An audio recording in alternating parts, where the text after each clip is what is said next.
WACB, the place to be. For we are creative people. Stay tuned for the best, and the rest of your life.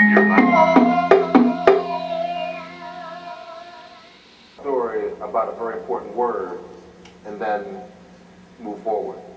Several of you have used the word accountability in your responses today. That's a very important word to me.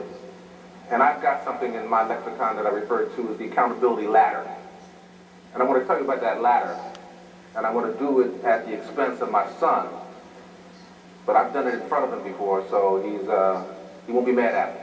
I mean, he likes it, but go ahead anyway. The accountability ladder has 8 rungs. The lower 4 rungs are people who are unaccountable. And they're victims. And too much of what we do in our movement today is a function of acting and thinking like victims. Accountable people who are at the top 4 rungs of the ladder are powerful people. So when you're accountable, you're powerful. Now here's the quick story. Young Tarn Gordon came home as a high school kid many years ago and had a long look on his face. And he said, I said, what's wrong? He said, I got a project due tomorrow and it's not ready. And I said, why not? He said, because I didn't realize until today that it's due tomorrow.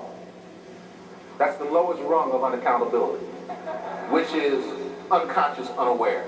I didn't know. So I said, why is it that you didn't know? And he said, the teacher didn't make it clear. That's the next rung on that ladder, which is blame others. Well, not my fault, it's her fault. And then I said, so what are you going to do about it? He said, nothing I can do about it. It's 6 o'clock on Wednesday night. The school bus comes 8 o'clock on Thursday morning. I'm out of time. Nothing I can do about it. And that's the 3rd rung on the accountability ladder, which is called I can't. Nothing I can do about it. So I then said, so if that's the case, by the end of the market period, what kind of grades are you going to get in this class? He said, well, it's only the middle of the market period. There may be a couple more tests before the market period's over. And I might get a chance to work this out. That's the 4th rung on the unaccountability ladder called wait and hope. All right? Now, victims are people who don't know there's a problem. If they know there's a problem, blame it on somebody else. Or they say there's nothing I can do about it. Or they say, we all know unaccountable people, by the way. Or they say, well, you know, I'm just going to wait this out and things might take care of themselves. That's all victim-oriented thinking.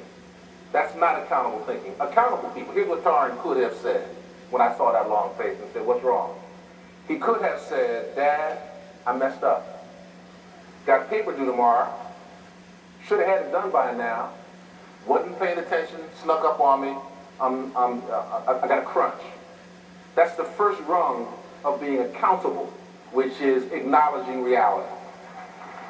Now, once he acknowledged reality, what he could have said was, so here's what I'm going to do. This is electronic age. This is the age of the internet. As somebody earlier today said, you can Google anything. All the information you can want is at your fingertips. So here's what I'm going to do, Dad. I'm going to crunch on this. The bus doesn't come until 8 o'clock tomorrow morning. It's 6 o'clock at night. I got all this time. I got 14 hours to get this right. I got 14 hours. So that's finding a solution. And then you could have said, and by the way, Dad, you're a pretty smart guy. You could really help me with this. But even if you don't, I'm going to do it myself. That's called owning it. And finally, powerful people make it happen. So if you acknowledge our reality and we do that, and we find solutions to those problems, and we own the responsibility for getting those problems addressed, whether anybody helps us or not, and we go out and we make it happen, that's what accountable, powerful people do. So that's my definition of accountability. That